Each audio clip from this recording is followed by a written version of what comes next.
Hey all, welcome back. On this week's episodes of Introduction to Tableau, we're going to work on data preparation and transformation.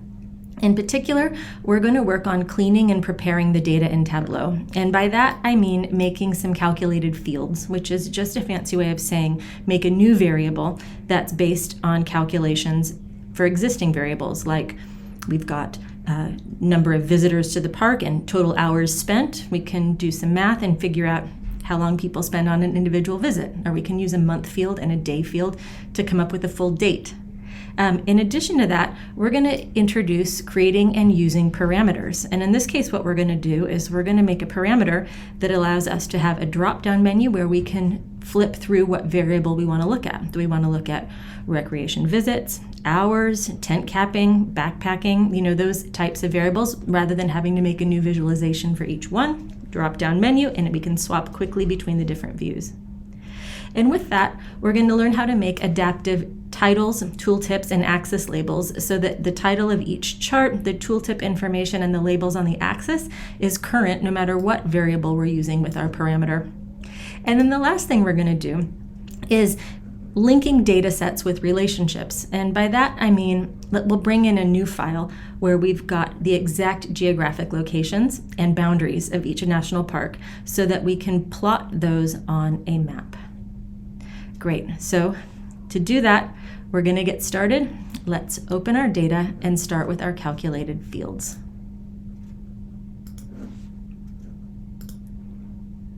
We're going to start in Tableau. I've got Tableau Public open. I've got our National Parks Recreation data. It's in class files.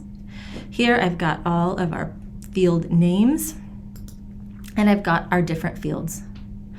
As we saw when we worked with this data set before, there are a lot of fields. And so to simplify our view and to simplify Tableau's ability to deal with this, I'm going to remove or hide some of the fields that I don't need. For instance, I don't need the unit code, so I'm going to hide it. I also, scrolling to the right, let's hide miscellaneous overnight stays and minimum elevation. Since they're next to each other, I can just click on miscellaneous overnight stays, drag my cursor over minimum elevation, and then I can hide 2 in a row. Let's also hide biome 2 and biome 3. And then let's hide our park centroids. From settings, I'm going to unclick Show Hidden Fields. And once I do that, we've simplified our data tab here quite a bit.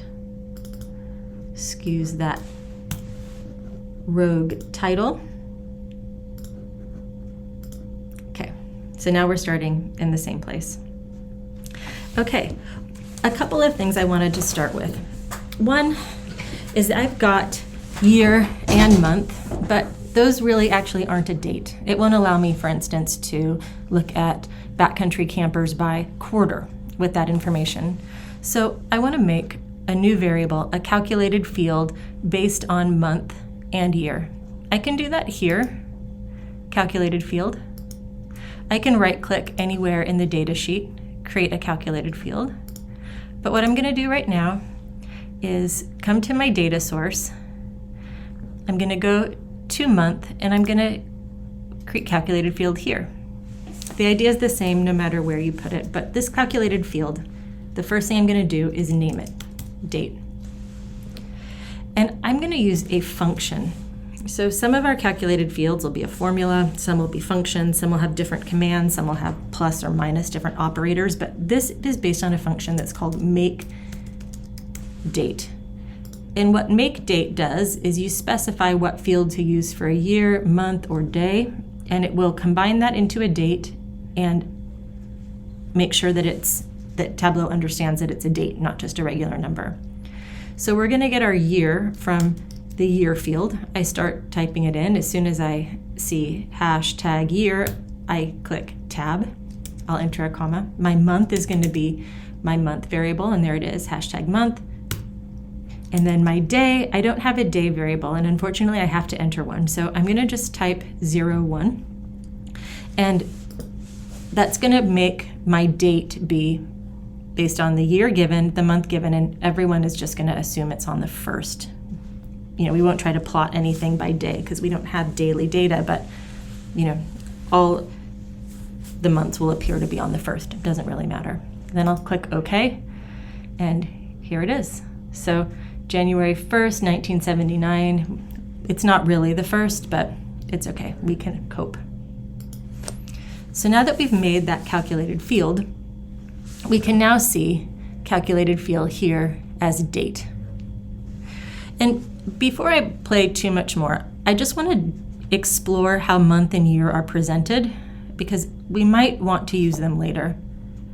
Let's see, if we drag month into filters, let's see what screen.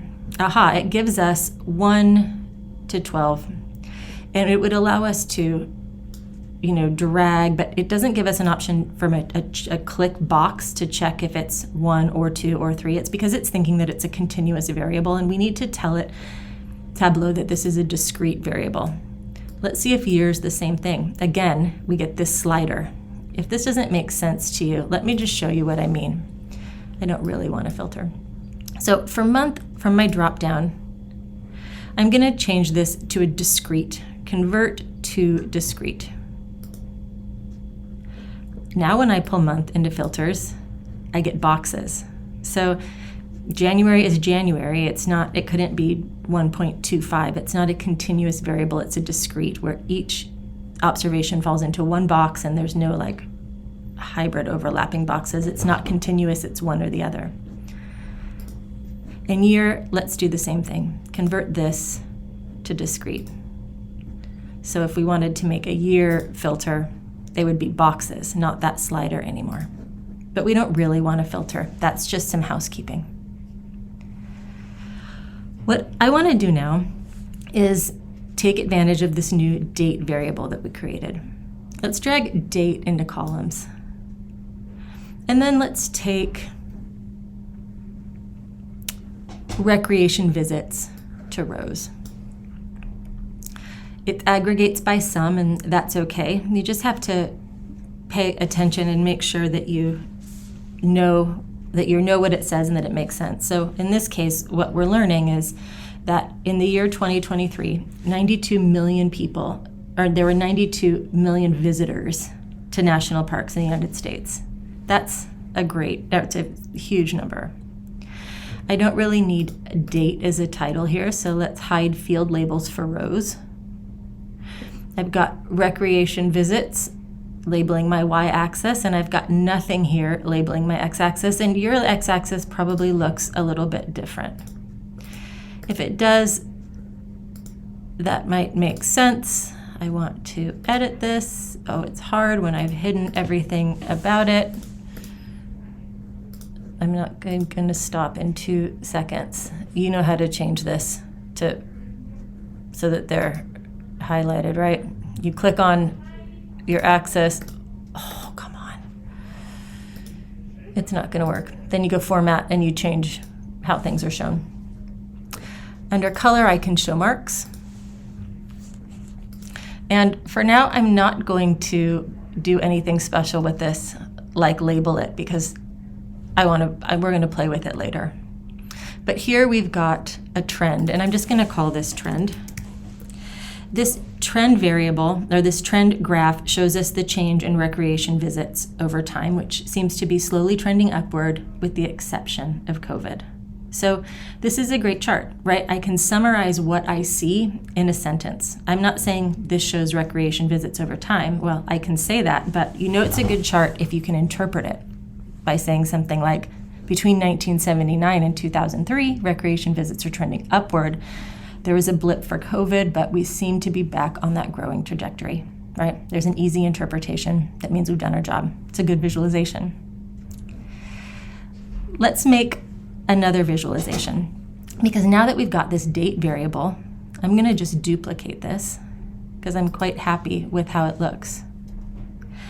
I'd like to get a sense for some of the seasonal patterns that we have in visitation. One option, and I guess it's where we'll start, I'm going to just swap this to quarter, not the first quarter, but the second one, right? Because this one will give us quarter and year.